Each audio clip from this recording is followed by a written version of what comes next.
Сотрудники госавтоинспекции пресекли проведение ночных гонок стритрейсеров вблизи села Лабра Чемчерского района. Информацию о планируемых гонках передали в УГАИ сотрудники районного отдела внутренних дел по Чемчерскому району.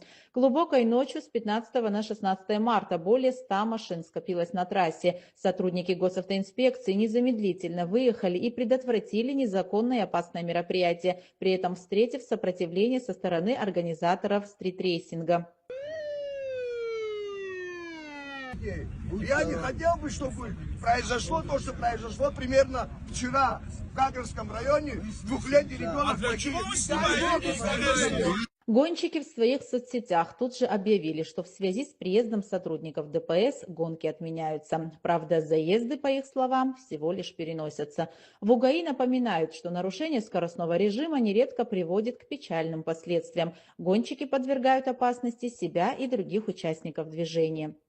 Уважаемые родители автогонщиков, обращаюсь к вам с просьбой напомнить своим детям о требованиях безопасности, законодательства и правил дорожного движения при управлении транспортными средствами.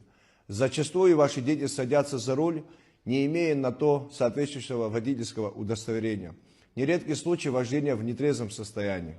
Алкогольное и иное опьянение усугубляет без того тяжелые последствия ДТП, совершаемых в ходе уличных гонок. Помните, ответственность за гонщиков ложится и на ваши плечи, ведь чаще всего именно родители покупают своим детям дорогие гоночные автомобили, не задумываясь, что дарят ему бомбу замедленного действия. Статистика показательна. Гоночное средство, которое является источником повышенной опасности, несет угрозу не только здоровью, но и жизни самих гонщиков и других участников дорожного движения. Берегите себя и своих близких. Стритрейсинг, то есть уличные гонки, популярное, но весьма опасное увлечение последних лет. Суть уличных гонок – ночные заезды на заданное расстояние.